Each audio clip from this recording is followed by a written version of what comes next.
Bueno, buenas noches a todos. Les pido que alguno ahí por el chat si pueden confirmar que ven la pantalla, lo que está y si me escuchan correctamente, así podemos comenzar con la clase. Bien, gracias a los que están respondiendo. Perfecto. Buenísimo que se escuche y se pueda ver bien. Lo que yo justo estaba esperando unos minutitos que terminen de ingresar algunos más, pero bueno, ya estamos en una cantidad razonable para poder comenzar la clase.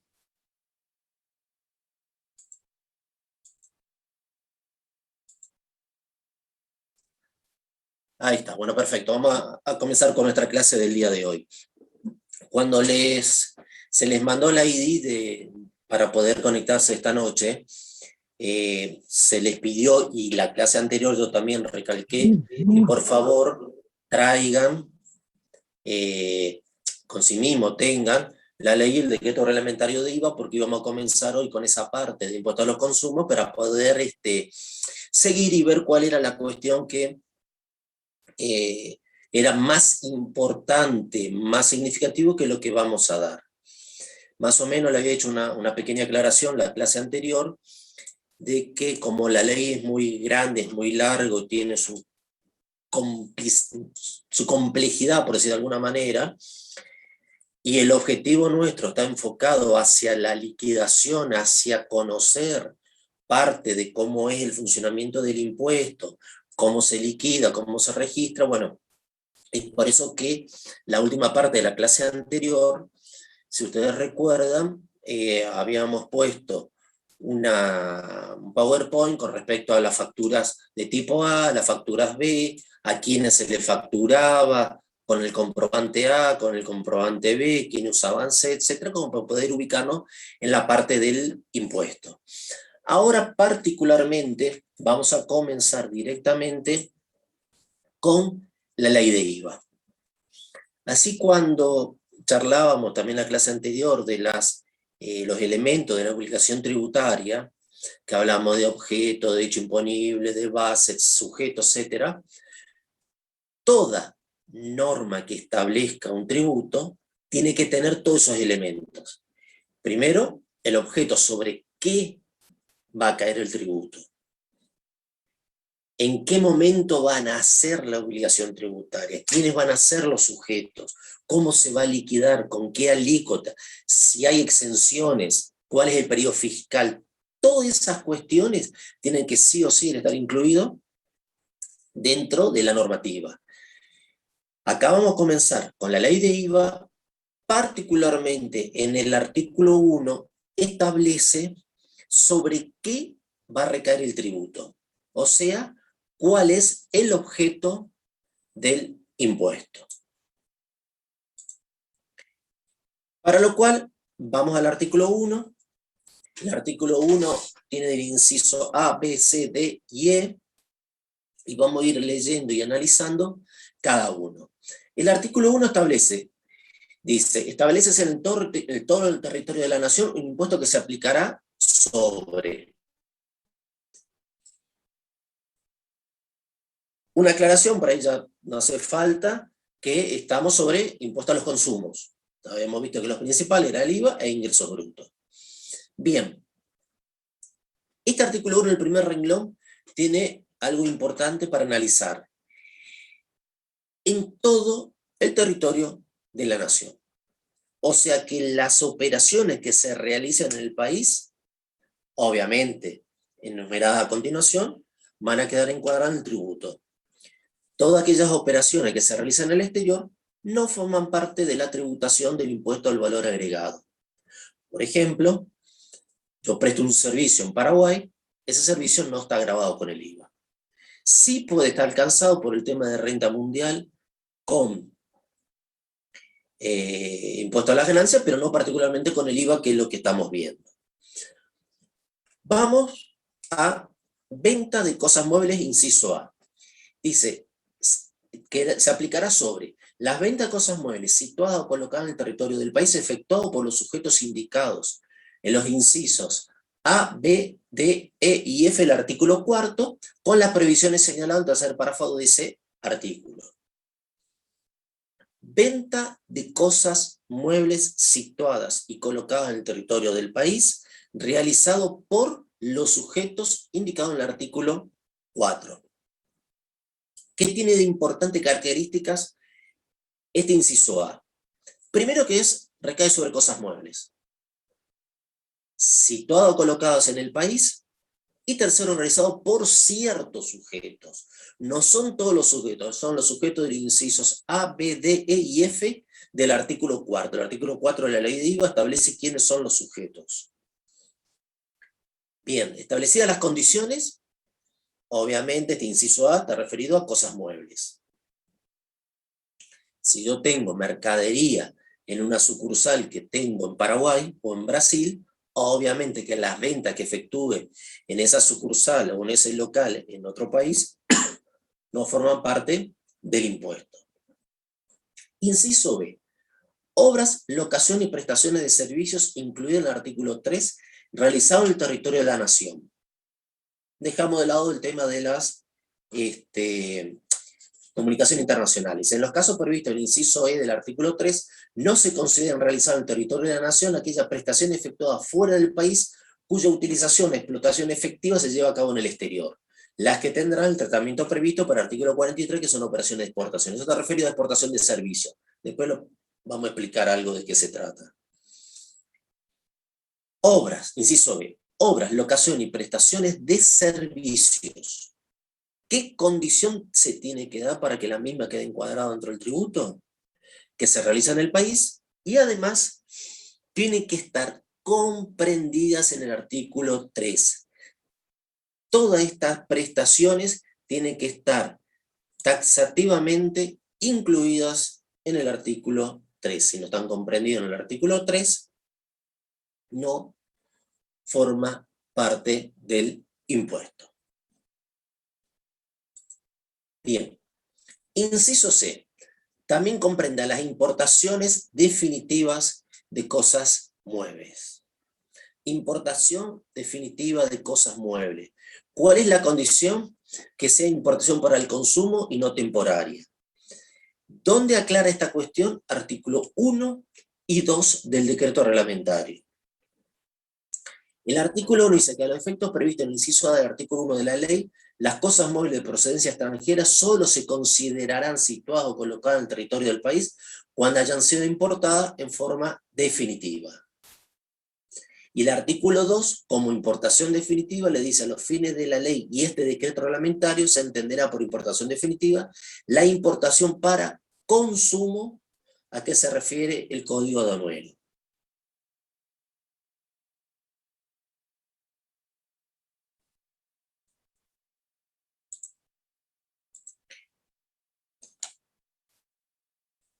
Importación para el consumo y no temporaria. ¿Qué significa temporaria? Que yo ingreso materia prima para industrializar, ¿sí?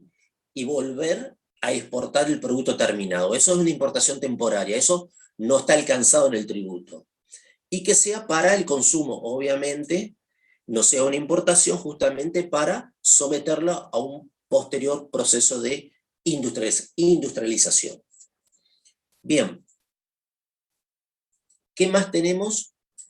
En el artículo 1, inciso D, que se refiere a importación de servicios.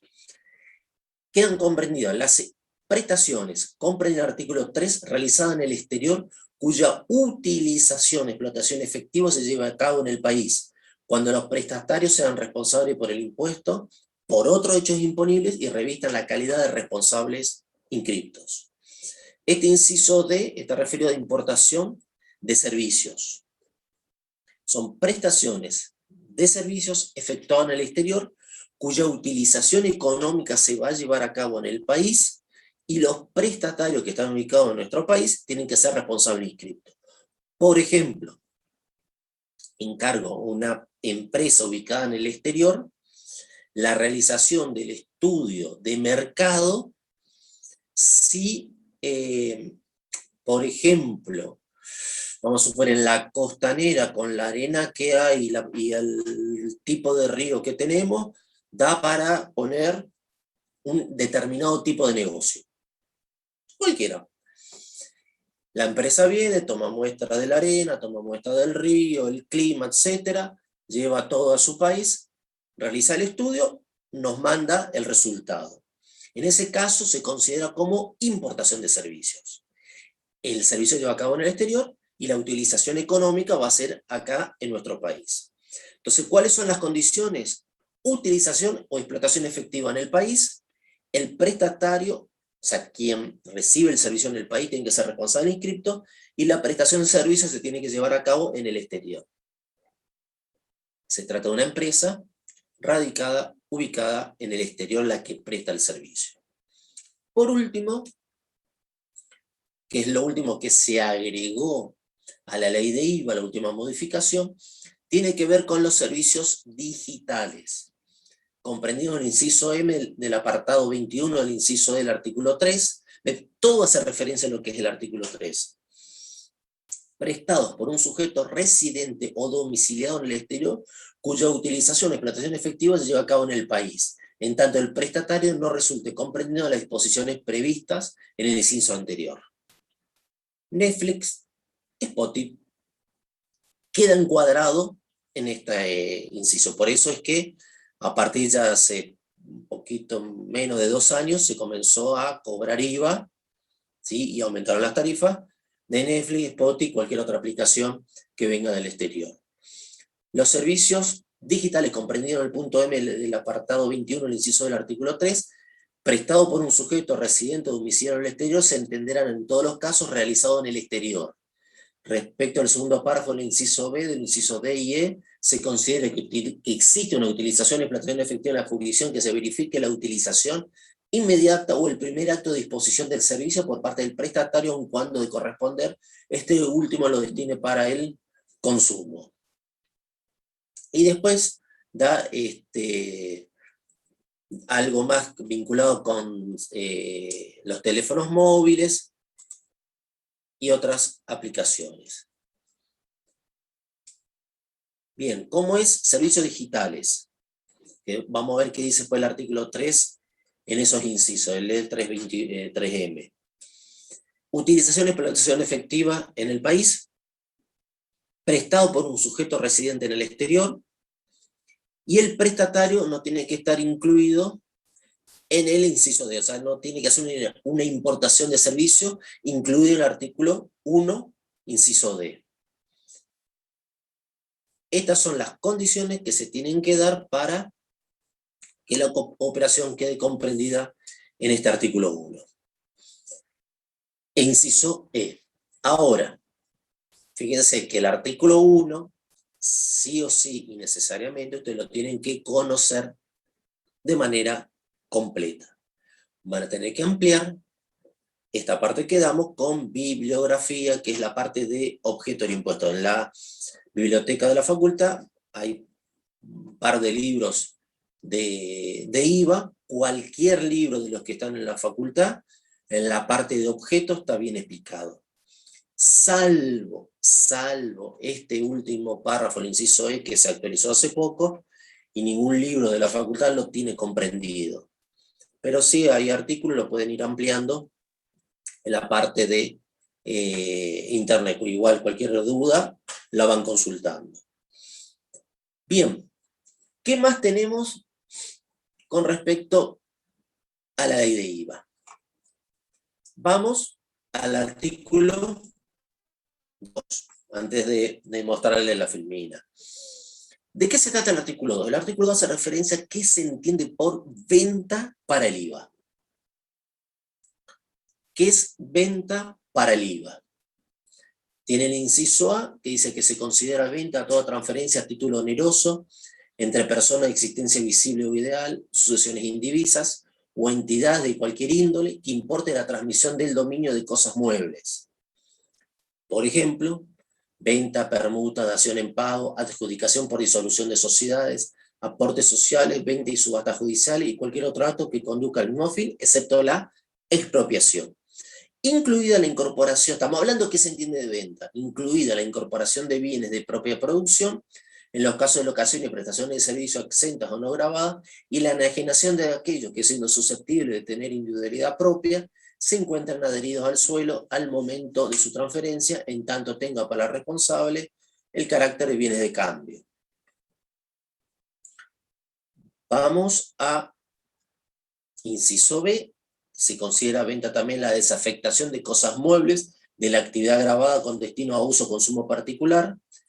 Y el inciso C se considera venta también a las operaciones de los comisionistas, consignatarios y otros que venden, compran a nombre propio, pero por cuenta de terceros. Ahora sí. El inciso A, que es transferencia a título oneroso que implique la transmisión de dominio de cosas muebles. Fíjense en dos conceptos que son importantísimos.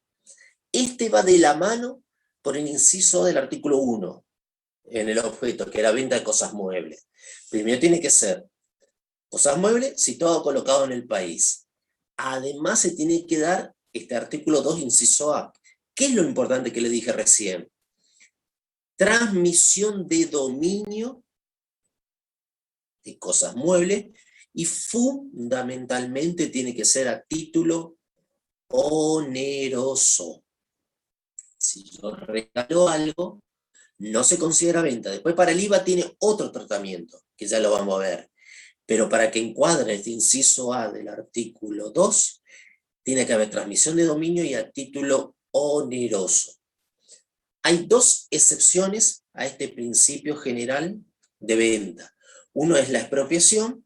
¿Qué es la expropiación? Es cuando el Estado, por alguna obra en particular, me compra de manera compulsiva mi propiedad. Esto se da, por ejemplo, más en el interior, en las chacras, que, por ejemplo, quieren trazar un camino y que va a pasar por la mitad de mi inmueble. Bueno, entonces me expropian el inmueble para poder trazar y armar el camino en ese lugar. Y la otra excepción tiene que ver las transferencias por reorganización de sociedades. Son todas esas transferencias que se tengan que hacer por motivo de una reorganización por el tipo societario.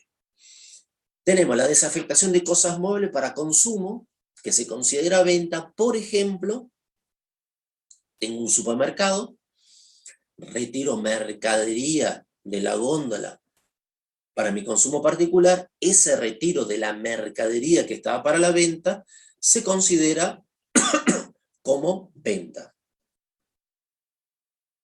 Venta para el IVA. Además tenemos como venta las operaciones de los comisionistas a nombre propio, pero por cuenta de terceros. ¿Qué sería esto? A nombre propio sería que yo vendo y compro a mi nombre, con mi quit, pero por cuenta y orden del mandante. ¿Qué es lo que recibe este intermediario? La comisión. Esta comisión es lo que se considera venta para el artículo 2, inciso C. Por eso, todas las operaciones de los comisionistas a nombre propio, pero por cuenta de terceros que compran y o vendan. ¿Qué es la venta? ¿Qué se considera venta? La comisión, la retribución que percibe el comisionista. Bien, pasamos al artículo 3. Cuando vimos el artículo 1, inciso B, referido a obra, locación y prestación de servicios, decía que se realizan en el país y que estén ubicados, comprendidos en el artículo 3 de la ley. Si vamos al artículo 3 de la ley, es bastante extenso. Nosotros vamos a mencionar solamente algunos, que es lo que vamos a trabajar después eventualmente en los prácticos y en los parciales. Recuerden que las próximas dos clases van a tener con el contador Villalba. Después yo les voy a dejar y avisar en el aula virtual la guía de trabajos prácticos actualizada. Y después de 2 semanas vamos a continuar con nuestras clases, con lo que nos quedaría, si no terminamos con lo del IVA, ingreso bruto, y pues ya comenzamos con alguno de los prácticos. Igual van a recibir la comunicación en el aula virtual sobre la guía de trabajos prácticos. Volvemos al artículo 3. ¿Qué dice el artículo 3? Se encuentran alcanzados por el impuesto de la ley las obras, locación y prestación de servicios que se indican a continuación. Vamos a ir mencionando, que por eso ustedes por ahí pueden ir marcando en su ley que tienen que tener consigo, cuáles son los puntos más importantes que vamos a trabajar. ¿Cuál es la consigna general? Todas las locaciones y prestaciones de servicios están grabados, salvo que de manera expresa estén exentos por el artículo 7 o aceptados por alguna disposición en particular. A ver, repito, el criterio general es que todo está grabado, o sea, todo está dentro. Ya vimos que está en el objeto. Todo va a estar grabado, alcanzado, salvo que particularmente esté exento por el artículo 7. Bien, vamos al artículo 3, inciso A. ¿Qué están comprendidos? Los trabajos realizados directamente a través de terceros sobre inmueble ajeno, entendiéndose como tales la construcción de cualquier naturaleza, las instalaciones civiles, comerciales, industriales, las reparaciones y los trabajos de mantenimiento y de conservación, la instalación de viviendas prefabricadas se equipará a trabajo de construcción. Inciso B, las obras realizadas directamente a través de terceros sobre inmueble propio. Vamos a hacer una aclaración, una distinción dentro de estos dos puntos, que es importante y en los prácticos seguramente lo vamos a trabajar. Inciso A se refiere a trabajos sobre inmueble ajeno, entendiéndose, dice, como tal, la construcción de cualquier naturaleza, instalaciones civiles, comerciales, industriales, etc. El inciso B se refiere a obras efectuadas directamente o a través de terceros sobre inmuebles propios. Y acá la diferencia es trabajo sobre inmuebles terceros y obras sobre inmuebles propios. ¿Cuál es la diferencia entre inciso A y B? Trabajo sobre inmuebles terceros puede ser, por ejemplo, un trabajo de pintura, el trabajo del plomero, el pintor, etc. Alguien que haga un trabajo, por ejemplo, pintar la casa, cambiar la vereda, cambiar los desagües que se rompieron, tal vez arreglar el techo, etc. La comúnmente conocida como tareas de mantenimiento. En cambio, el inciso B está referido a obras. Obras se define en el artículo 5 del decreto reglamentario, en el artículo 4, perdón, del decreto reglamentario, y lo define como todo aquel trabajo sujeto a denuncia. ¿En dónde? En la autoridad competente. ¿Cuál es la autoridad competente? Por ejemplo, la Dirección de Obras Privadas de la municipalidad. ¿Cuándo yo tengo que denunciar una obra? Por ejemplo, cuando inicio una construcción, tengo que llevar los planos de la parte civil, de la parte de plomería, de la parte eléctrica, etcétera, para que me lo aprueben, para poder empezar la obra. O si yo ya tengo el inmueble y le agrego un piso más, le agrego 2 habitaciones, lo que sea que modifique el plano original, yo necesito autorización. Eso se considera obra. Puede ser realizada directamente o a través de terceros. Pero eso es obra. Por favor, apaguen los micrófonos. Hay alguien que está con el micrófono abierto y para distraer al resto, por favor.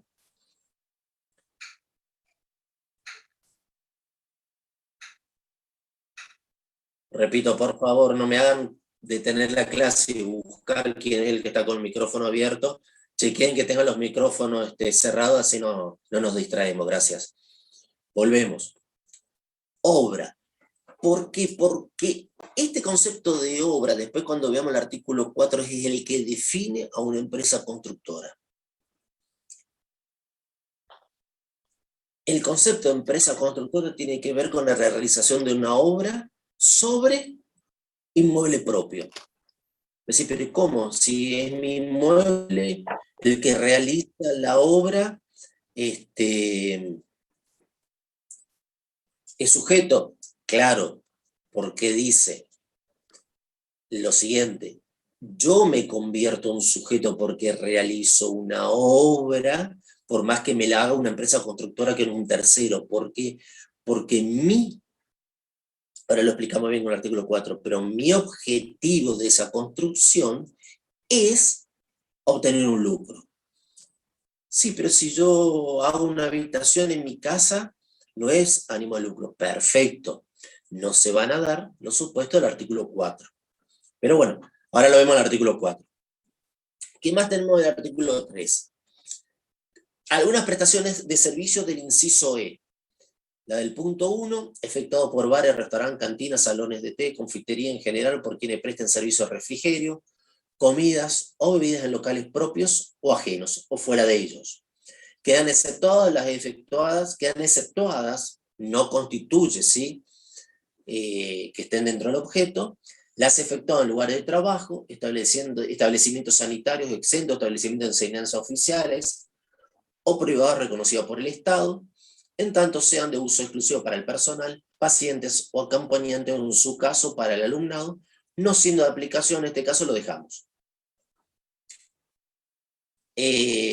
Bares, restaurantes, etcétera, está dentro del objeto, pero aquellos servicios de refrigerio, de comida que se efectúan en los lugares de trabajo, los comedores escolares, en los hospitales públicos, no se encuentra incluido dentro del objeto del impuesto. O sea que es una operación no grabada, no es que esté exenta. Una operación grabada es aquella que está dentro del objeto y no está exenta. Una operación no grabada es aquella que no cumple con los requisitos del artículo 1. Y una operación exenta es aquella que está dentro del objeto, pero por alguna razón el legislador la excluyó de tributación. ¿Cuál es la diferencia entre una operación no grabada y una operación exenta? Que la operación no grabada está fuera del objeto, y la operación exenta está dentro del objeto, pero exenta por, o excluido, mejor dicho, por artículo 7 u 8 de la ley. Bien, ¿qué más tenemos? Locación de cosas muebles, reparación y mantenimiento y limpieza de bienes inmuebles en el punto 9, en el punto 10, decoración de viviendas y de todo otro inmueble, comercial, industrial, de servicios, etc. Servicios efectuados por piletas de natación, piscinas de natación y gimnasios, efectuados por peluquerías, salones de belleza y similares, efectuado por playa de estacionamiento o garaje y similares. Se exceptúa el estacionamiento en la vía pública, parquímetro y tarjetas de estacionamiento, cuando obviamente la explotación sea efectuada por el Estado, la provincia o municipalidades. Efectuado por tintorería y lavanderías, locación de inmuebles para conferencias, reuniones, fiestas y similares, pensionado, entrenamiento y aseo, peluquería de animales. Punto 21. Hasta ahí, fíjense que tienen algo más taxativo. El 3E21 generaliza, pero generaliza con limitaciones. Le dice, quedarán comprendidas las restantes locaciones y prestaciones siempre que se realicen sin relación de dependencia y a título oneroso, con precedencia en cuadro jurídico que le resulte aplicable o el contrato que lo origina. Las restantes locaciones y prestaciones, siempre que se realicen sin relación de dependencia y a título oneroso. ¿Por qué? Por ejemplo, los sueldos, los ingresos por sueldo en relación de dependencia están fuera del objeto, no encuadran este artículo 3. Por eso le dice sin relación de dependencia y a título oneroso. Y después le dice, se encuentran incluidos en el presente apartado entre otros. O sea, numera alguno y entre otros porque tiene la generalización. Por ejemplo, inciso B, los servicios de turismo, incluida la actividad de agencias de turismo, servicios de computación, incluido el software, cualquiera sea la modalidad o forma de contratación, servicios técnicos y profesionales de profesiones universitarias o no, artes, oficio y cualquier tipo de trabajo. Publicidad también, producción y distribución de películas cinematográficas y para video, las operaciones de seguro, excluido las de seguro de retiro privado, los seguros de vida de cualquier tipo y los contratos de afiliación de aseguradoras de riesgo y trabajo.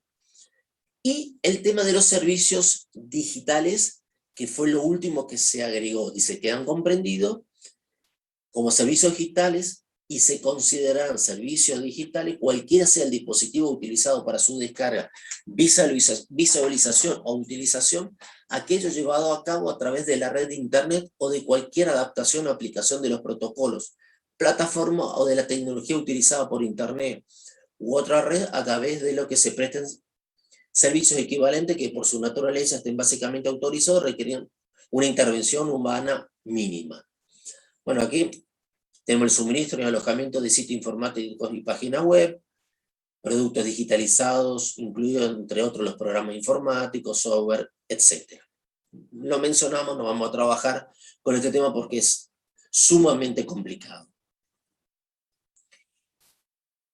También tenemos en el punto 12 la enseñanza a distancia o de test, ejercicios realizados o corregidos en forma automatizada, que es lo que hoy está muy de moda. Bien, dejamos de lado el artículo 3. El artículo 3 va de la mano con el artículo 1, inciso B, que está referido a locación y prestación de servicios realizados en el país e incluidos taxativamente en artículo 3. Vamos al artículo 4 de sujeto. Dice, ¿quiénes son sujetos?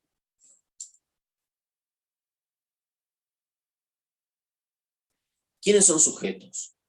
Quienes hagan habitualidad en la venta de cosas muebles, realicen actos de comercio accidentales con la misma o sean herederos obligatarios de responsable inscrito, en el último caso, cuando enajenen bienes que en cabeza del causante hubieran sido objeto del gravamen. El artículo 1, inciso A de venta de cosas muebles, dijimos que va de la mano con el artículo 2, inciso A.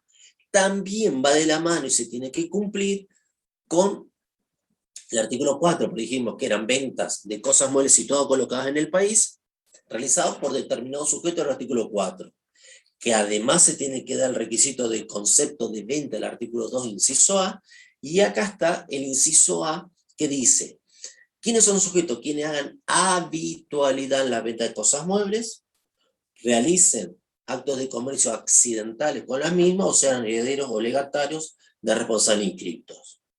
Ahora volvemos sobre ese punto. ¿Quiénes más son sujetos? Quienes realizan a nombre propio, pero por cuenta de terceros, ventas o compras. Artículo 2, inciso C.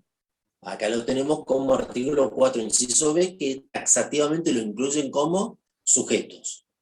Inciso C, quienes importen definitivamente cosas muebles por cuenta propia o por cuenta de tercero. Acá tenemos las empresas constructoras. El inciso D, que sean empresas constructores que realizan las obras que se refiere al inciso B del artículo 3, cualquiera sea la forma jurídica que hayan adoptado para organizarse, incluidas las empresas unipersonales. A los fines de este inciso se entenderá que revisten el carácter de empresas constructoras las que directamente o a través de tercero efectúen las referidas obras con el propósito de obtener un lucro con su ejecución con la posterior venta total o parcial del inmueble. Quienes realicen obras.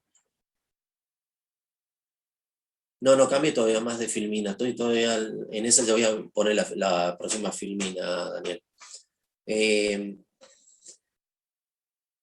¿Quiénes además son sujetos? En este caso, perdón, me distraje. Lo del concepto de empresa constructora tiene que ver con el ánimo de lucro. Si yo construyo un inmueble para vender, me convierto en sujeto a empresa constructora, por más que lo haga en forma directa o a través de terceros. Si yo lo construyo para usar, por ejemplo, una vivienda, no estoy alcanzado.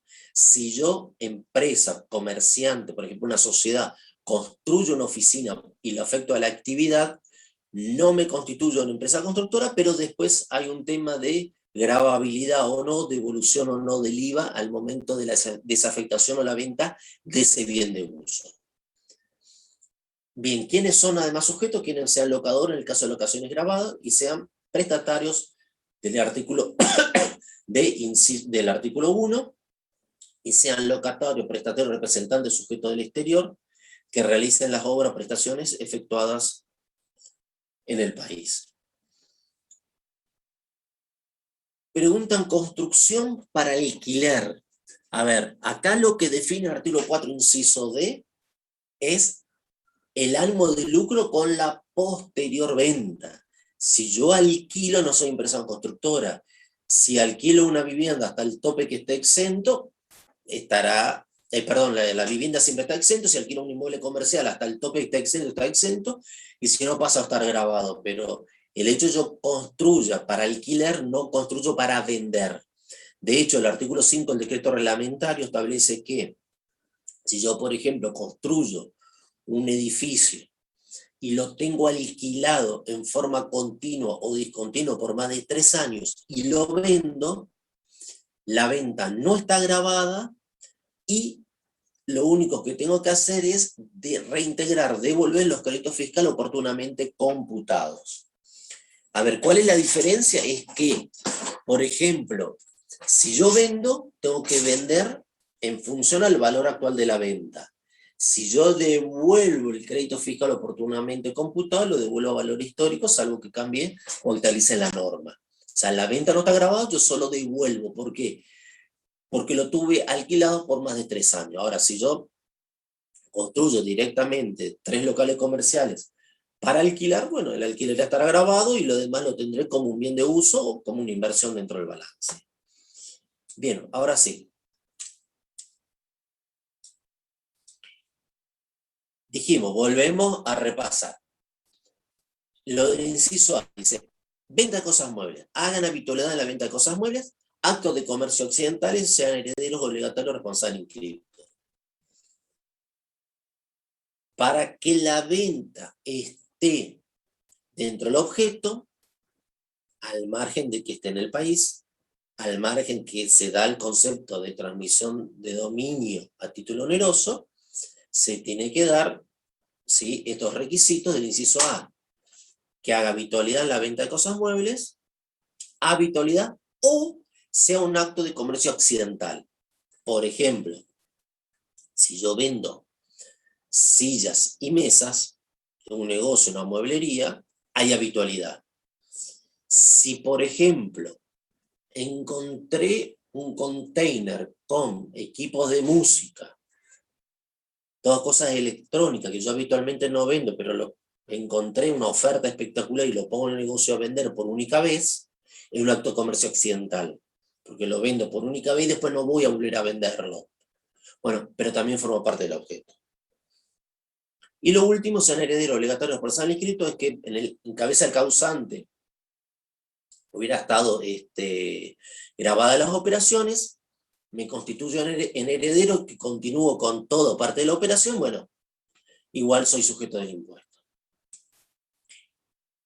Vimos venta a nombre propio por cuenta tercero de cosas, es el tema particular del comisionista, importación definitiva de cosas muebles, empresa constructora, artículo D, inciso 4, con el ánimo de lucro, presten servicios grabados, eso está en el inciso E de la normativa, y sean prestatarios, lo que vimos en la última parte. Volvemos con acto de comercio accidental. Dice, ¿qué es un acto de comercio accidental según el Código de Comercio?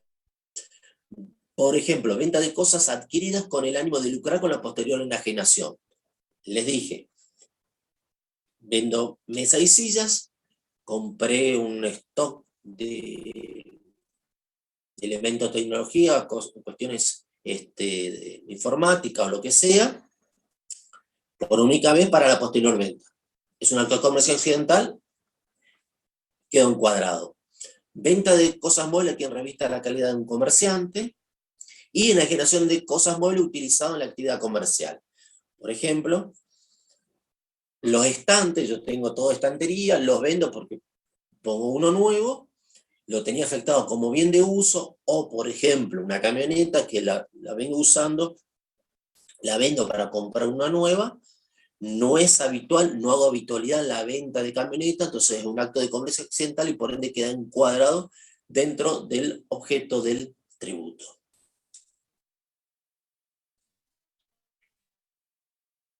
Dentro también de este inciso A, ¿Cuáles son los parámetros para definir que hay habitualidad? El fin de lucro, frecuencia de operaciones, la importancia relativa de cada operación, que esas operaciones estén incluidas dentro del objeto social, y obviamente que estén vinculados con el giro comercial de las mismas.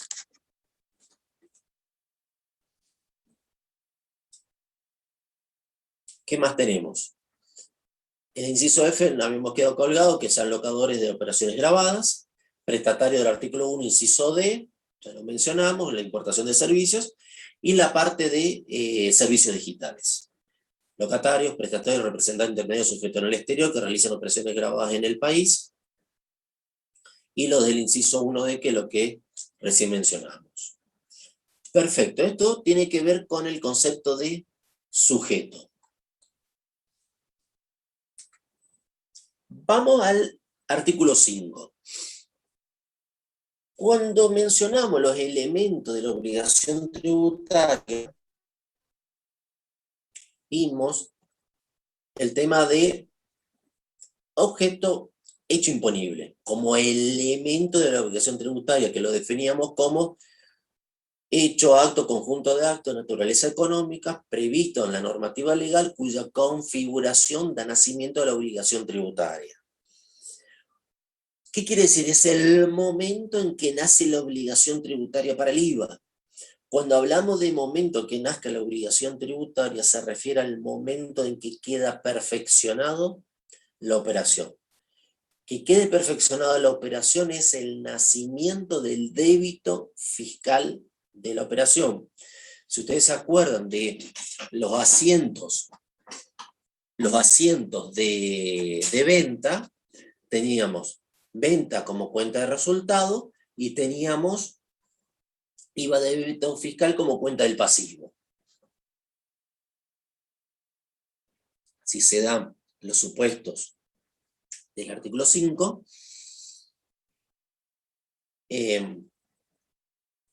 la operación significa que queda perfeccionada. Nace la obligación tributaria, nace el débito fiscal. Pero ojo, el nacimiento de la obligación tributaria no implica que ustedes salen automáticamente corriendo a pagar el impuesto. No, porque recuerden que tiene un periodo fiscal que ya lo vamos a ver y tiene una forma de liquidarse el tributo. Simplemente es que ustedes perfeccionaron el hecho imponible, automáticamente, como es débito fiscal, le genera un pasivo. ¿Hasta cuándo? Hasta el momento de la declaración jurada. Bien, vamos al inciso A. El hecho imponible se perfecciona en el caso de ventas, inclusive de bienes registrables, en el momento de la entrega del bien, emisión de la factura respectiva o acto equivalente al que sea anterior. Salvo en los casos que vamos a ver ahora. Entrega de bien, emisión de factura, documento equivalente, o acto equivalente que, por ejemplo, puede ser la firma de un 08 para la transferencia de automotor. ¿Cuáles son las excepciones? Las que están en el artículo 5, inciso A, punto 1 y 2. ¿Cuáles serían? Que se trate de provisión de agua, salvo para lo previsto para el punto siguiente, de energía eléctrica o de gas regulado por medidor, en cuyo caso el hecho imponible se perfeccionará en el momento en que se produzca el vencimiento fijado para el precio del pago o el de la percepción total o parcial que sea anterior. La otra excepción que se trate de la provisión de agua regulada por medidor a consumidores finales a domicilios destinados exclusivamente a vivienda, en cuyo caso el hecho imponible se perfeccionará en el momento en que se produzca la percepción total o parcial del precio. Acá no hay entrega de la prestación del servicio, entonces se fija como vencimiento o percepción el que sea anterior. Perfecto. ¿Qué otra excepción tenemos para venta de cosas muebles? Por ejemplo, en el supuesto de bienes de propia producción incorporados a través de locación y prestación de servicios o no grabados, la entrega del bien se considera configurada en el momento de su incorporación. En el artículo 4 hacía referencia a que cuando presto un servicio exento o no grabado y le incorporo a esa prestación del servicio bienes de propia producción, bien mueble de propia producción a ese servicio, esa incorporación se considera venta. El artículo 5 le dice que se considera como nacimiento del hecho imponible el momento efectivo de su incorporación. ¿Qué más tenemos? Inciso B.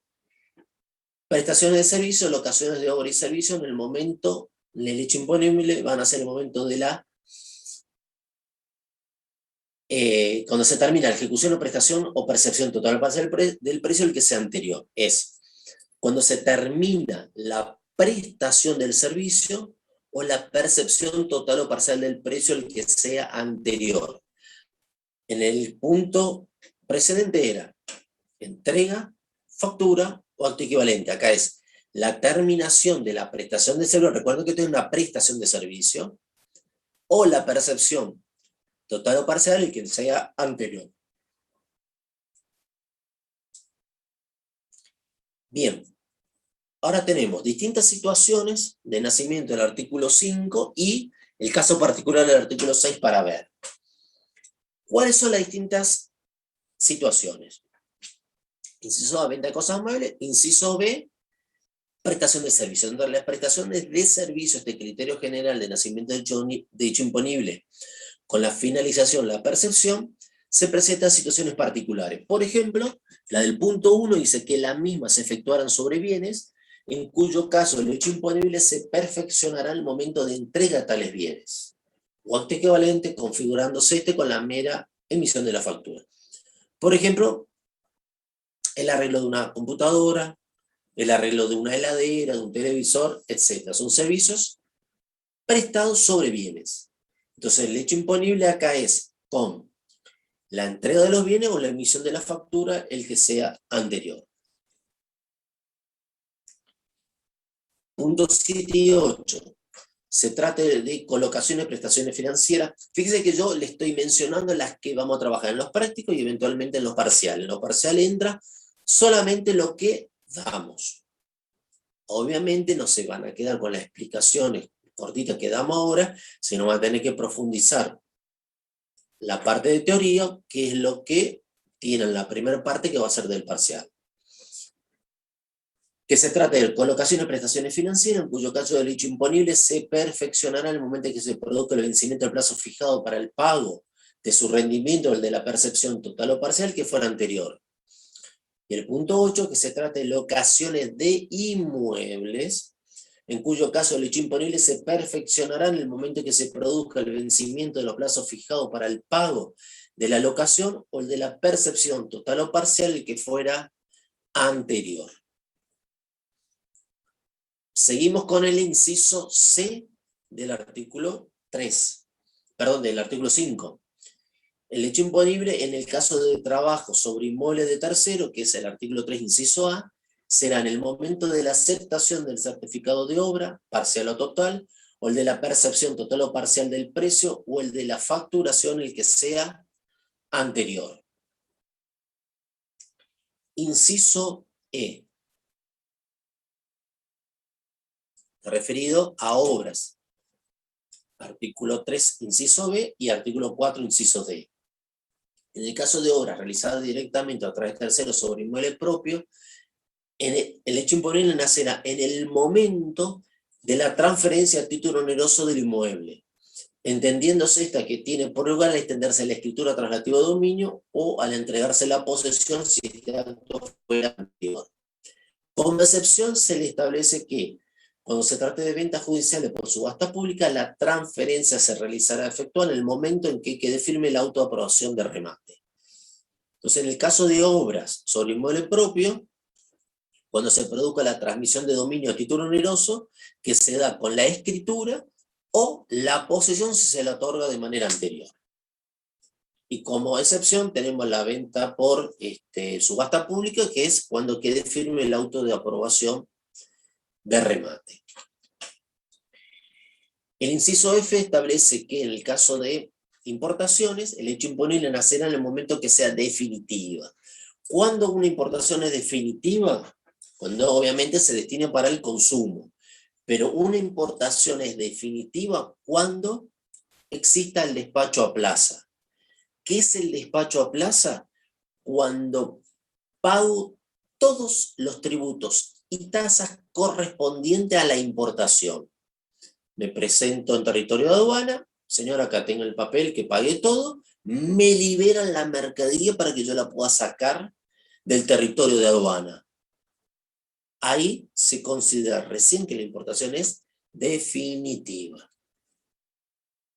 Y por último, en el último párrafo, que es muy importante, le dice, último párrafo del artículo 5, sin perjuicio de lo dispuesto en los artículos precedentes, cuando se reciban señas o anticipos que congelen precio, el hecho imponible se perfeccionará respecto del importe recibido en el momento que tales señas o anticipos sean efectivos. Si yo vendo un bien y recibo una seña, un anticipo, que congele precio, pues si no congela afuera, que congele precio, el hecho imponible se perfeccionará por el anticipo que se reciba. Eso está referido al artículo 5, inciso A, venta de cosas muebles.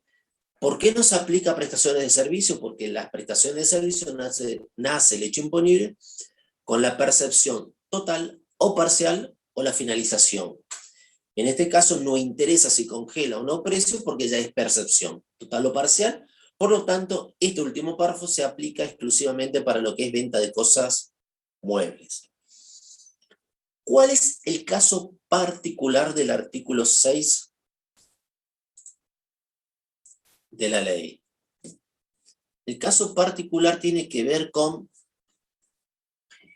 la condición que se tiene que dar por artículo 6 para que nazca el hecho imponible por la venta de cosas muebles.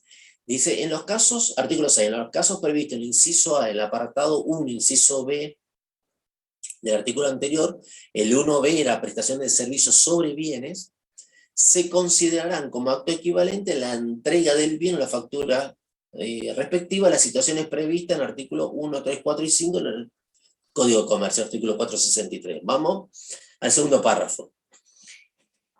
En todos los supuestos comprendidos en las normas del artículo 5 citada en el párrafo anterior, el hecho imponible se perfeccionará en tanto medie la efectiva existencia de los bienes y estos hayan sido puestos a disposición del comprador. Wow, ¿cómo este tema? La venta de cosas muebles nace el hecho imponible con la venta, con la entrega, factura o acto equivalente. Siempre y cuando el bien exista y esté efectivamente puesto a disposición del comprador. Repito, siempre y cuando el bien existe y este haya sido puesto a disposición del comprador.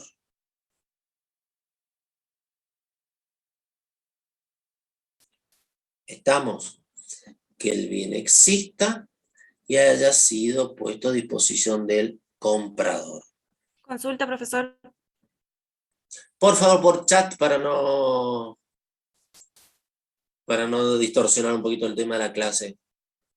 Lo escriben por el chat y yo le voy respondiendo, por favor, porque si no, si habilitamos el micrófono para todos, se complica, ¿sí? Si después, aclaro para todos, si cuando terminamos les queda alguna duda, ahí sí habilitamos el chat y el micrófono y lo charlamos directamente. Pero ahora, para ordenarnos en la clase, les pido por favor por el chat. Cuando terminamos, no hay ningún problema, habilitan micrófono, que les permití para que habiliten, y conversamos de todas las dudas que tengan. ¿Estamos? Repito.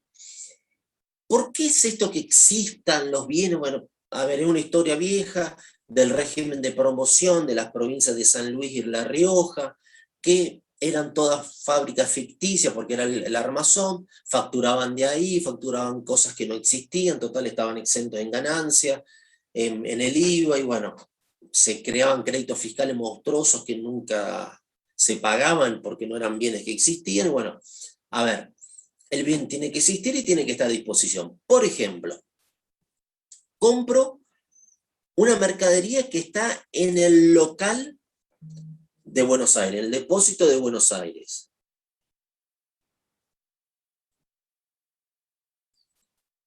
¿Qué es esto que está en el local de Buenos Aires?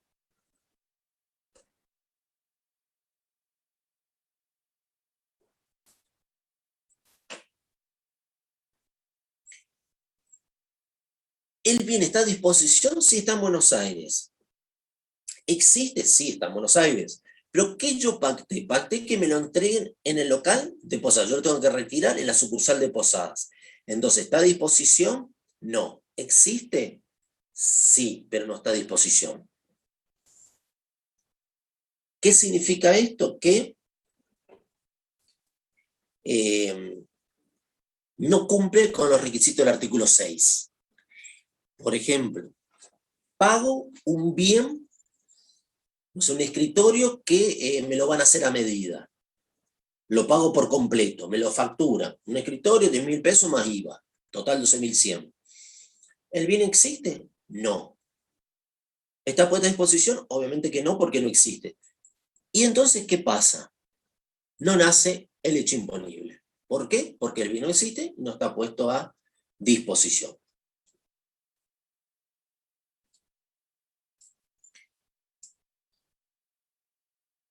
Bien, principales exenciones del artículo 7.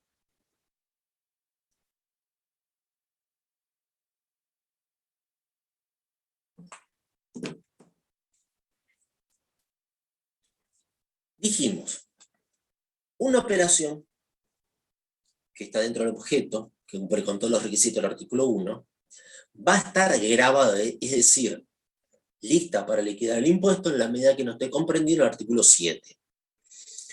¿Qué establece el artículo 7? Las exenciones del tributo. Vamos ahora a ir mencionando cuáles exenciones vamos a trabajar oportunamente. Vamos al artículo 7, inciso A.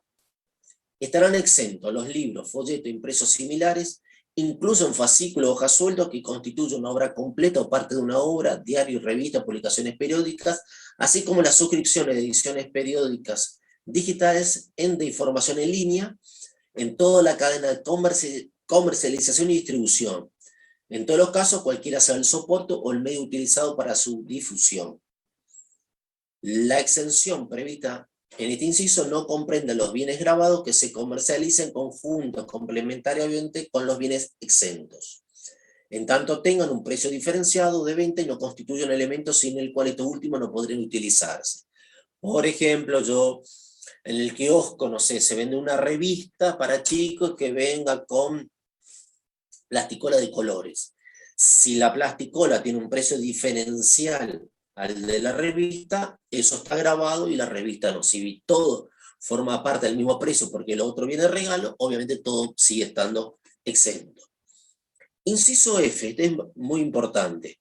Estará exento el agua ordinaria natural, la leche fluida o en polvo, entera o descremada sin aditivos, cuando el comprador sea el Estado Nacional, el Estado Nacional, las provincias, municipalidades o la Ciudad Autónoma de Buenos Aires, organismos centralizados o descentralizados de su dependencia, comedores escolares, universitarios, obras sociales o entidades comprendidas en el inciso E, F, G y M del artículo 20 de la Ley de Ganancias, que son las exenciones. Y además estarán exentas las especialidades medicinales para uso humano cuando se trate de su reventa por droguerías, farmacias u otros establecimientos autorizados por el organismo competente en tanto dichas especialidades hayan tributado el impuesto en alguna de las etapas anteriores. Resumen, el agua ordinaria natural, la leche fluida o en polvo, entera o descremada, ¿sí?, sin aditivos. Pero la condición es que el comprador sea un consumidor final, el Estado Nacional, provincial o municipal, comedores escolares o las entidades exentas en el artículo F, G y M, el artículo 20 de la Ley de Ganancia.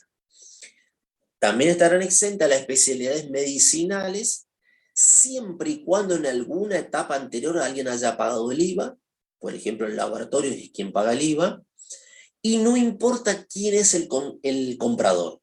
Siempre está exento. Lo compra una empresa, lo compra un consumidor final, lo compré el Hospital Madariaga. Siempre está exento. Pero tiene que hacer una especialidad medicinal. La especialidad medicinal tiene que ver con los remedios elaborados, fabricados en un laboratorio. Después tenemos en el H.3, estarán exentos los servicios prestados por establecimientos educacionales privados incorporados a los planes de enseñanza oficial y reconocidos como tales por las respectivas jurisdicciones, referido a la enseñanza en todos los niveles y grados en dichos planes, de posgrado para egresados del nivel secundario, terciario universitario, así como los de alojamiento y transporte accesorio a los anteriores, prestados directamente por dichos establecimientos con medios propios o ajenos. ¿Esto qué comprende? Las clases dadas a título particular, también comprende las clases dadas a título particular sobre materias incluidas en los referidos planes de enseñanza oficial, cuyo desarrollo responda a lo mismo impartidas fuera de los establecimientos educacionales aludido en el párrafo anterior, y con independencia de esto, y a las guarderías y jardines maternos infantiles. La chica que quiso preguntar, no veo nada en el chat. Si por ahí no lo querés escribir en el chat, cuando terminamos lo consultás y no hay problema si habilitas el micrófono después, pero si querés sobre lo que estamos dando, por favor te pido que lo escribas en el chat. Bien, ¿qué más está exento? El punto 6. Los servicios prestados por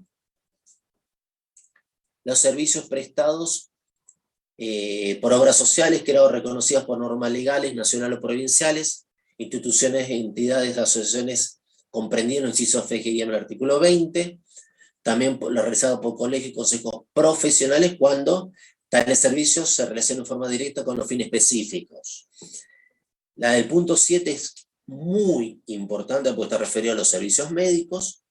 Estarán exentos los servicios de asistencia sanitaria, médica y paramédica, de hospitalización en clínicas, sanatorios y establecimientos similares, las prestaciones accesorias de hospitalización, los servicios prestados por los médicos en todas sus especialidades, los servicios prestados por los bioquímicos, odontólogos, kinesiólogos, fonoaudiólogos, psicólogos, los que prestan servicios auxiliares de la medicina, y todos los demás servicios relacionados con la asistencia, incluidos los del transporte de heridos y enfermos en ambulancias o vehículos especiales.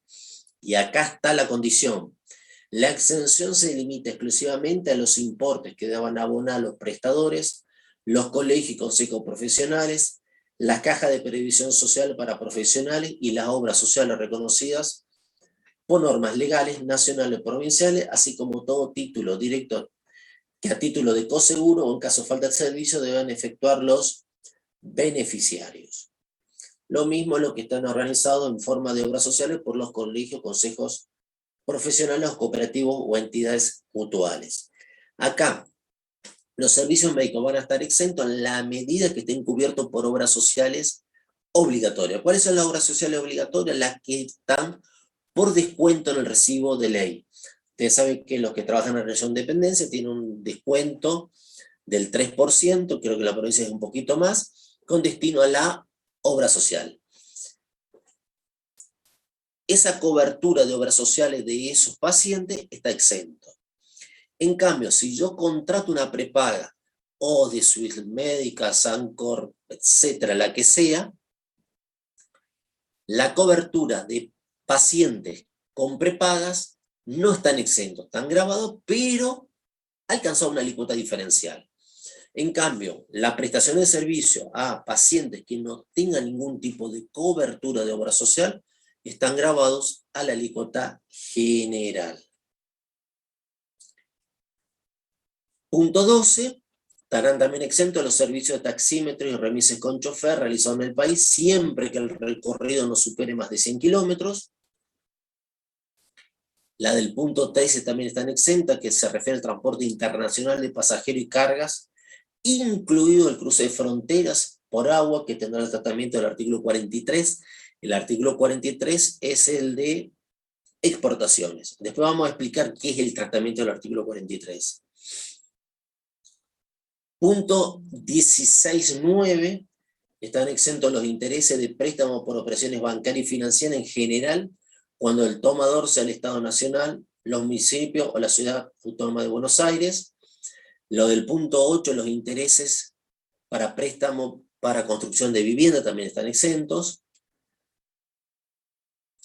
Punto 22, alquileres. ¿Qué está exento en los alquileres? La locación de inmuebles destinados exclusivamente a casa habitación del locatario y su familia siempre están exentos con independencia del valor del alquiler. Puede ser una locación mensual de 10.000 pesos, puede ser una locación mensual de 100.000 pesos, siempre está exento con la condición que se destine a casa habitación. Y también está exentos los inmuebles rurales afectados a operaciones agropecuarias, inmuebles rurales afectados, yo alquilo, por ejemplo, para pastaje o sea, el engorde de animales, está exento. Si yo alquilo un campo para que pague una pista de motocross, obviamente que eso está grabado. También está exento la locación de inmuebles cuyo locatario sea el Estado Nacional, provincial y las municipales. El resto de locaciones van a estar grabadas, o sea, las comerciales, siempre y cuando superen el monto previsto por la normativa.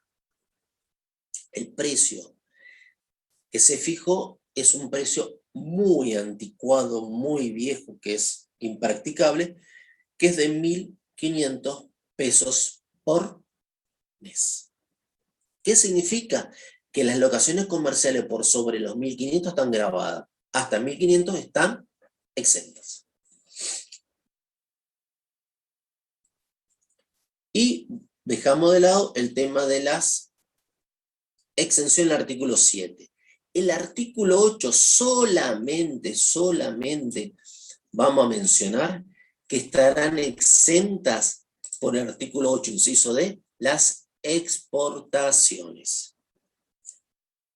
¿Qué tratamiento tiene la exportación? Las exportaciones están exentas según el artículo 8, inciso D. Perfecto. Dame un segundito, tomo un poquito de aire porque cansa estar hablando, mirando la computadora, y a ustedes también les cansa estar escuchando nada más sin interactuar. Bueno, seguimos. A ver un poquito de repaso para ver lo que viene lo siguiente. Dijimos, dado una venta o una locación de servicio, si está dentro del objeto del artículo 1, puede estar exento, o sea, si encuadra el artículo 1, puede estar exento si está incluido en el artículo 7 u 8, por defecto está grabado. Hablamos de las ventas de cosas móviles, el artículo 2 y 4, o las locaciones de servicios previstas en el artículo 3. Si no está en el artículo 1, decimos que se trata de una operación no grabada o no alcanzada. Entonces nosotros, ¿qué es lo que tenemos que analizar ahora? ¿Está dentro del objeto? Sí. ¿Está exento? Listo, terminó nuestro análisis. Vamos al último puntito. Está grabado, ya sea venta, locación o prestación de servicio. Vimos que nace el hecho imponible por el artículo 5. Vamos a ver la base imponible del artículo 10. Si esa base imponible, el artículo 10, la relacionamos con la alícuota alcanzada, vamos a obtener el débito fiscal del artículo 11. Obviamente que si está dentro del artículo 7 como exento, termina nuestro análisis. Si no está alcanzado, que decimos que está grabado, no está alcanzado por el artículo 7 u 8, que está grabado, vimos ya el nacimiento del hecho imponible, ahora vemos la base imponible. ¿Qué dice el artículo 10? ¿Qué es la base imponible? Lo define de una manera muy particular. La base imponible lo define como el precio neto de la locación o prestación de servicios. Precio neto. Recuerden la clase anterior, cuando le mostré el dibujo de la factura A, le dije que tiene 3 partes: el precio neto, el IVA y el total. En cambio, la factura B solamente tiene el total. O sea, tiene el IVA y el valor neto del producto o servicio incluido. Entonces dice, el precio neto, que es la base imponible, será el que resulte de la factura o documento equivalente extendido por los obligados al ingreso del impuesto, neto, descuento y similar, efectuado de acuerdo con la costumbre de plaza. En el caso de efectuarse descuentos posteriores, estos serán considerados como artículo 12. Cuando no exista factura o documento equivalente, ellos que no expresen su valor corriente en plaza, se presumirá que este es el valor aplicable. A ver, les pregunto, ¿cuál es la base imponible? Es el precio neto de la locación o factura de la locación o prestación o venta que surja de la factura o documento equivalente. Eso es la base imponible del artículo 10. Si esa base imponible la relacionamos con el artículo 11, con la alícuota del artículo 28, nos surge el débito fiscal del artículo 11. ¿Qué nos dice el artículo 11? Dice, a los importes totales de los precios netos de las ventas, locación y prestación de servicios que se hace referencia al artículo 10, imputables al periodo fiscal que se liquida, se aplicarán las alícuotas fijadas para las operaciones que dan lugar a la liquidación que se practica. O sea, que el débito fiscal es los precios netos que hace referencia al artículo 10 por la alícuota vigente para ese tipo de prestación, locación o venta. Eso es el débito fiscal. Y acá entran a jugar las notas de crédito, porque en el párrafo siguiente le dice, al impuesto así obtenido se le adicionará el que resulte de aplicar a las devoluciones, rescisiones, descuentos, bonificaciones o quitas que respecto del precio neto se logren en dicho periodo, a la alícuota en que en su momento hubieran estado sujetos a las respectivas operaciones. Los efectos se presumirá sin admitirse por lo contrario que los descuentos, bonificación y quita operan en forma proporcional al precio neto y al impuesto facturado. Entonces, es precio neto por alícuota más el impuesto que surja de los descuentos, quitas o rescisiones que se logren en el periodo fiscal. ¿Qué se logren? ¿Qué es? Yo compré, me hicieron un descuento, logré un descuento. Ese IVA del descuento es débito fiscal. Por eso lo vimos en los asientos. Cuando hacíamos los asientos de compra, dijimos que la compra generaba crédito fiscal y el descuento por compra generaba débito fiscal. De manera contraria, cuando yo vendo, me genera débito fiscal y las notas de crédito otorgadas me generan un IVA de crédito fiscal.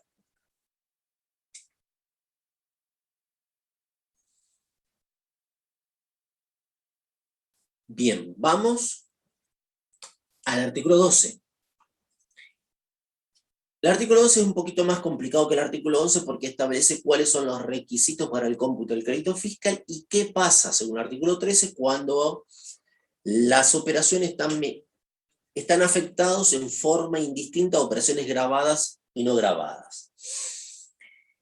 Dijimos, artículo 11, débito fiscal. Precio neto, según el artículo 10, por alícuota es el débito fiscal. ¿Qué me dice el artículo 11? El artículo 12. Del impuesto determinado por aplicación de lo dispuesto en el artículo anterior, los contribuyentes, los responsables, restarán. ¿Qué cosa? Inciso A.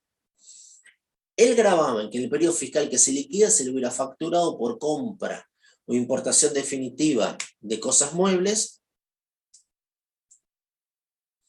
locaciones, prestaciones de servicios, incluido el proveniente de inversiones en bienes de uso y hasta el límite del importe que surja de aplicar sobre los montos totales netos de las prestaciones, compras, locaciones o en su caso, sobre el monto imponible total de la importación definitiva, la alícuota que dicha operación hubiera estado sujeta en su oportunidad.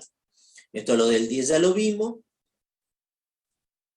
Antes de pasarle Vemos lo que ya le dije del artículo de débito fiscal, precio neto por alícuota de débito fiscal, más las devoluciones de descuento, bonificaciones que se logren, más desafectación de inmuebles, que después lo explicamos, y reintegro de crédito fiscal por excedente de habitualistas, que ya lo vamos a explicar. Todo eso forma parte del débito fiscal.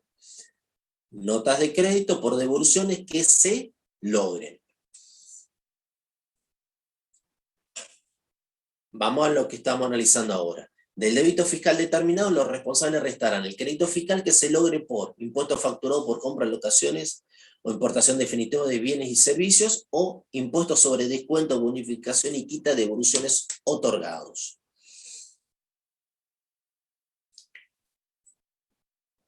A ver.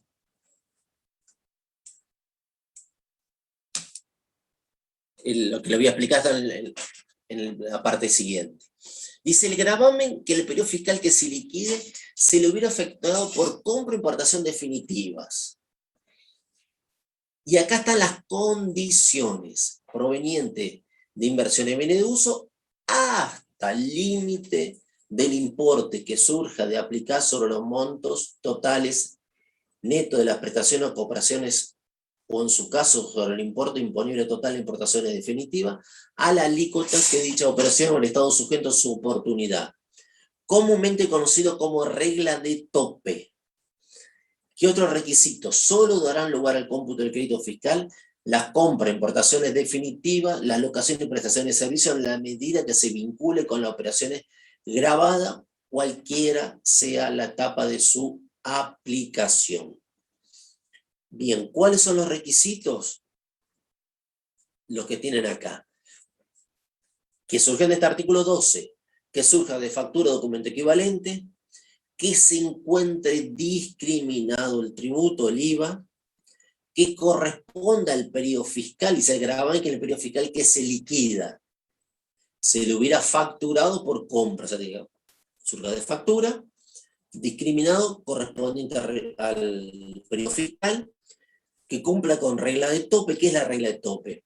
Comprobar que esté bien calculado. ¿Cómo es eso? Precio neto por la alícuota vigente. Yo lo comparo con el que está en el comprobante. Si yo comparo y el que figura en la factura es menor, me tomo el menor. Si el que está en la factura es mayor a la regla de tope, me tomo el IVA hasta regla de tope. Tranquilo que lo vamos a ver en los prácticos. Fundamentalmente, que esté vinculado con operaciones grabadas. Otro requisito que está en la norma es que haya nacido el hecho imponible para el vendedor, el prestador del servicio, o prestador de servicio. Por ejemplo, eso está vinculado con el artículo 6, dicho imponible. Por más que a mí me den la factura y el completa, me facturaron la totalidad, pero el bien no existe, no está puesto a disposición, no nace el hecho imponible para el vendedor, por ende, tampoco nace el hecho imponible para el comprador, que si no me puedo computar el IVA. Y por último, que no está en la ley de IVA, sino está en una normativa especial, es que se cumpla con los medios de pago. ¿Qué significa? Existe una ley que dice que todo pago, también quedó muy antiguo el monto, que todo pago efectuado por sobre los 1.000 pesos se tiene que bancarizar. Se tiene que hacer a través de tarjeta de débito, crédito, depósito o transferencia. Ahora tenemos Mercado Pago y todas las otras plataformas billeteras digitales habidas y por haber. Si yo tengo una factura por 20.000 pesos y la pagaba en efectivo, significaba que no me podía computar ni el gasto para ganancia, ni el IVA ni el crédito fiscal para el IVA. Esto sigue estando vigente. Lo que ocurre es que el fisco, como quedó un importe muy antiguo, no lo está verificando y prácticamente no se cumple, porque 1.000 pesos en operaciones comerciales no es nada, ni la luz paga, ni el teléfono, ni nada, salvo un gasto pequeño. ¿Qué más del artículo 12 para completar este artículo? Otra cuestión importante. Tercer párrafo.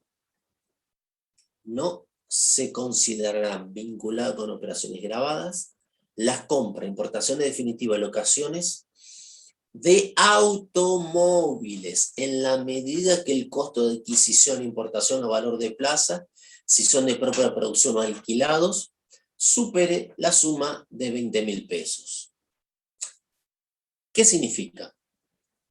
Que la compra de automóvil, ojo, automóvil no es rodado, automóvil es aquel concebido para el transporte de personas, de hasta 6 plazas. No es un colectivo ni una combi, no, es un automóvil. ¿Quién lo define? La ley de tránsito es el que define el concepto de automóvil, ojo. ¿Eh?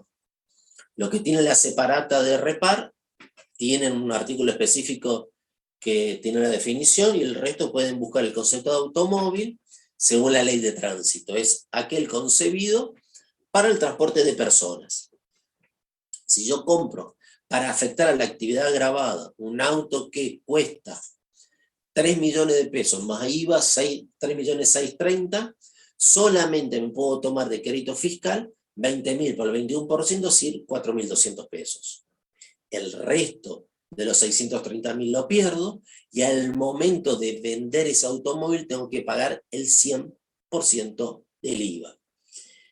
Cosa que no se aplica para los utilitarios. Los utilitarios son los que son concebidos para el transporte de carga, el transporte de personas por sobre las 6-7 plazas que son las combis o los colectivos.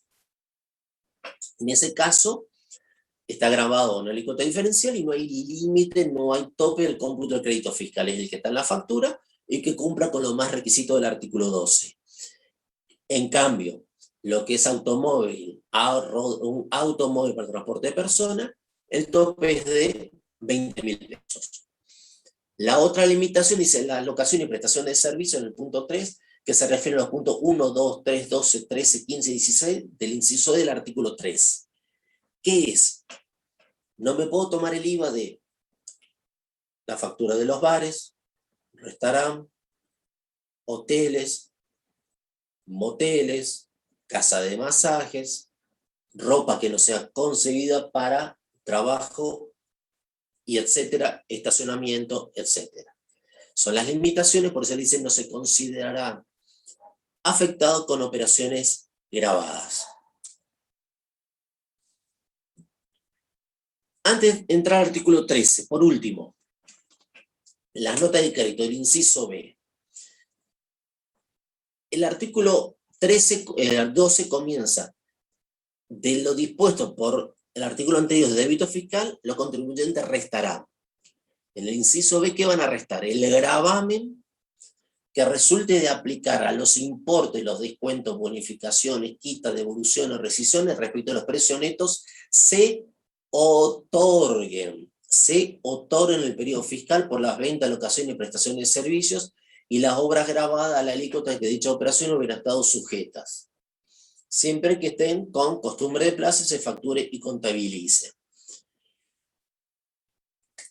Importe de aplicar a los descuentos, bonificaciones y quitas que se otorguen. Por eso les decía, ustedes venden, el IVA es débito fiscal.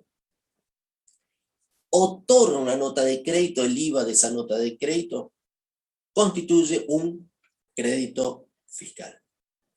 Entonces ya lo vimos, igual ahora después vamos a ver unos cuadritos para terminar de redondar y entender la cuestión. ¿Qué es el artículo 13? El artículo 13 es muy, muy complicado. Sí lo vemos los prácticos, pero ya le damos los porcentajes, ya le damos un poquito resuelto para simplificar la cosa. Pero, ¿en qué consiste? Que sí lo tienen que saber para la parte de teoría. Uno de los requisitos para el cómputo de crédito fiscal, que ya lo vimos, es que tiene que estar afectado a operaciones grabadas. Si yo tengo un crédito afectado a operaciones exentas, que por ejemplo la venta de medicamentos, la venta de libros, significa que no me puedo computar el crédito fiscal. Si yo en cambio, por favor el micrófono, si yo en cambio un crédito fiscal que lo afecta a operaciones grabadas, no grabadas y exenta, y no sé de qué manera afectarlo, se aplica la disposición del artículo 3. Por ejemplo, tengo una farmacia. Dentro del local de la farmacia tengo en una parte el mostrador de farmacia y el otro lado el mostrador de perfumería, que vendo perfumes, cosméticos, etcétera, etcétera. Todo que está grabado. Si yo compro algo para la parte de medicamentos, sé que está exento. Si compro algo vinculado con perfumería, sé que está grabado, me puedo computar el IVA. Pero ¿qué pasa, por ejemplo, con la luz, el teléfono y cualquier otro gasto general que yo afecto a toda la actividad de farmacia y de perfumería? Por ejemplo, la luz. Yo no sé qué parte, cuántos kilowatts van para la parte de farmacia y cuántos van para la perfumería. Entonces, en ese caso se aplican las disposiciones del artículo 13. La disposición del artículo 13 les dice que cuando las compras, locación, importaciones de servicios se destinen, o sea, que generen crédito fiscal, se destine indistintamente a operaciones grabadas, no grabadas y exentas, yo tengo que estimar qué porcentaje de estas últimas, de las grabadas, voy a tener en el ejercicio. Una estimación de manera razonable. Por ejemplo, si yo digo, tengo mezcla de operaciones, ¿puedo estimar? Sí, digo, puedo tomar lo que era grabado del ejercicio anterior y utilizaron todo este ejercicio, o sea, en los 12 meses. Es válido. Todos los meses puedo calcular cuál es mi porcentaje de operaciones grabadas y le aplico ese porcentaje. Es válido. Siempre tiene que ser algo razonable. Lo razonable es que yo no aplique hoy el 5%, el mes que viene el 40%, el otro el 80%, el otro el 10%. No, tiene que ser algo razonable. Todas esas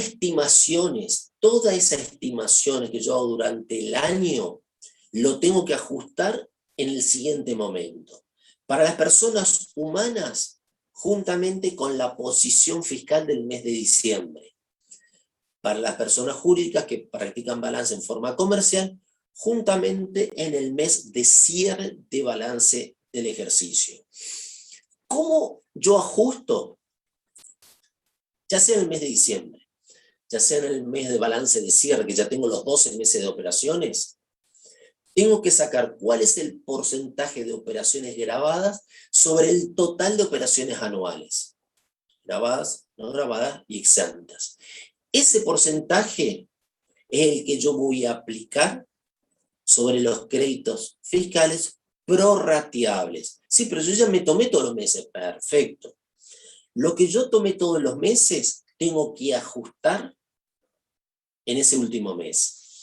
Ese ajuste puede ser que yo me tomé de más créditos fiscales, tengo que devolverlo en este ejercicio, o me tomé de menos. Yo me tomé un promedio del 15% y resulta que las operaciones grabadas de este ejercicio fueron el 22%. Bueno, ese 7% diferencial me lo tomo todo junto ahora en el mes de diciembre. Y si yo tengo que devolver, no tengo que devolver con intereses.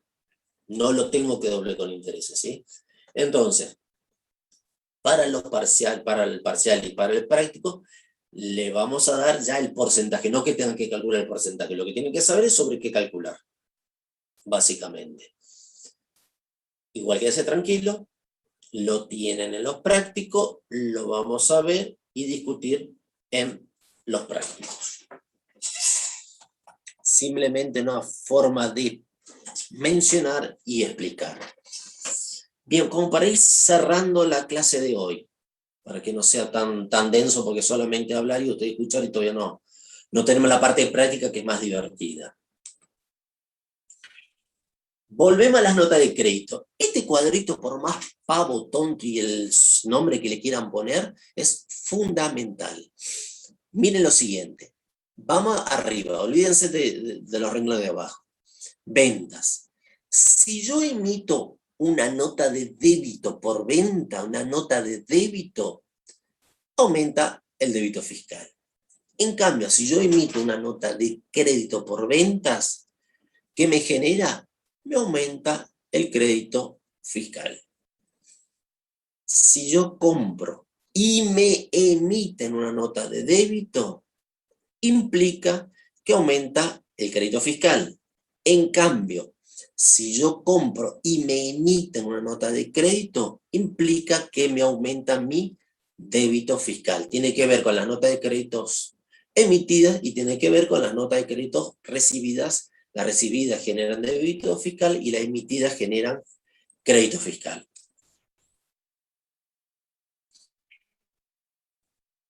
¿Qué es esta última parte? Y con esto cerramos. Descuento o bonificaciones otorgados.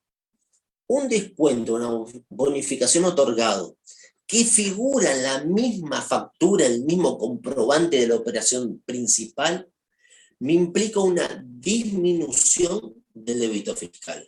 Si ese descuento o bonificación otorgado se hace en una nota de crédito posterior, me aumenta el crédito fiscal. En cambio, ese descuento o bonificación recibido, logrado o obtenido figura en la factura que me emiten, implica una disminución del crédito fiscal. En cambio, si ese descuento obtenido está plasmado en una nota de crédito posterior, aumenta mi débito fiscal. O sea, lo que está en el comprobante sigue la suerte de la operación principal. Si es de venta, obviamente tengo un descuento, me disminuye el débito fiscal.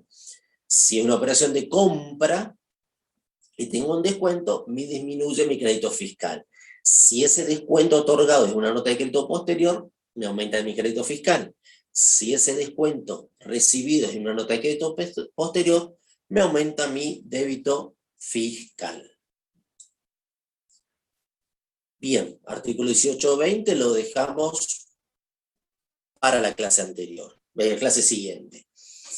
Bueno, vamos a dejar acá porque bastante denso viene la parte de teoría hasta ahora, para que no se aburran y que sea más de provecho. Antes que se empiecen a desconectar. Guárdenme un segundito. Bien, antes que se desconecten, recuerden que las dos clases siguientes van a tener contador Villalba. Nosotros volvemos dentro de 3 semanas para terminar toda la parte de IVA. Si nos alcanza el tiempo, comenzaremos con lo práctico, la parte esencial o ingreso bruto. Creo que vamos a comenzar con el primer práctico, con lo cual para dentro de 3 semanas, 2 semanas antes igual lo van a tener. Los prácticos, la guía de trabajos prácticos en el aula virtual lo van a tener ahí en la parte de documentos. Les vuelvo a retirar. Traten de de tener con sí mismo la normativa, la ley de IVA y el decreto reglamentario. Y ahora sí, para los que quieran retirarse, ningún problema, buenas noches, nos vemos en la próxima clase. Y si alguien quiere hacer una consulta, bueno, habilite el micrófono y lo podemos charlar. Y si no, bueno, buenas noches para todos y nos vemos en la próxima. O sea, espera un ratito, si alguien habilita, quiere preguntar, ningún problema, si no, directamente lo dejamos para la clase que viene.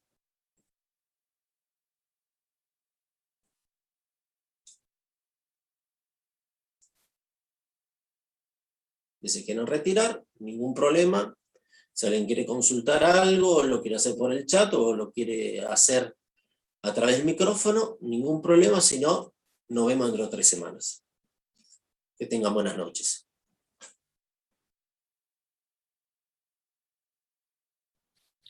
Profesor, Sí, te escucho. en el artículo 6, cuando habló que aclaró que decía que el bien tiene que existir y que esté dispuesto para el comprador. En ese caso, por ejemplo, en una, ¿no es cierto?, hablando en una obligación de hacer, por ejemplo, en algo futuro, no estaría grabado entonces. No, el tema es lo siguiente. La parte de artículo 6 que mencionamos y que vos estás hablando, se refiere exclusivamente para la venta de cosas muebles. Si vos encargás, y es una obligación de hacer, un bien a futuro, es obvio que no va a estar el bien en existencia ni puesto a disposición. ¿Por qué? Porque el bien no existe, vos lo fabricás. Entonces, si a vos te facturan la totalidad o te facturan una parte, en todo caso podrá entrar como anticipo, pero no como el nacimiento del hecho imponible, porque el bien no existe. El tema es, en realidad está apuntado a otra cosa, está apuntado a que no se facture en los lugares. Cuando salió la normativa, ahora ya no existe más, pero cuando salió la normativa era justamente para los parques industriales de San Luis y La Rioja, que tenían exención en todos los tributos, entonces facturaban cualquier cosa y nunca existía el bien. Entonces, ¿qué significaba? Que te podían facturar, no sé, 10 millones de pesos por un bien que jamás se iba, total, ellos no tenían ganancia, no tenían IVA, y vos te tomabas el IVA, te ponías de acuerdo con ellos, y obviamente que había una evasión tremenda. Pero vamos a sacarle esa parte. ¿Cuál es el sentido? Directamente que vos digas, a ver, el bien existe, sí, está en la sucursal Ushuaia, a la pelota, pero lo tengo a disposición, no, tarda 15 días en traer, listo. Cuando lo tenga acá está a disposición. Ahora sí te dice, el bien está en Ushuaia, pero la condición de venta es que usted lo vaya a buscar. ¿El bien existe? Sí. ¿Está a disposición? Sí. Nace el hecho imponible. Pero todo lo que tenga que ver con fabricación a futuro, de hecho que no cumple el artículo 6, por lo tanto no nace el hecho imponible, y por lo tanto, por más que lo facturen, por lo que vimos del artículo 12, tampoco se puede computar el crédito fiscal. Perfecto, entendido, gracias. No vamos de nada.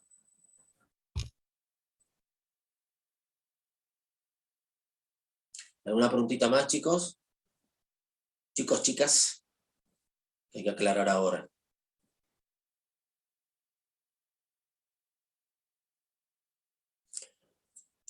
Bueno, gente, entonces nos vemos la clase que viene. Que tengan buenas noches y recuerden que el martes que viene continúan con el contador Villalba.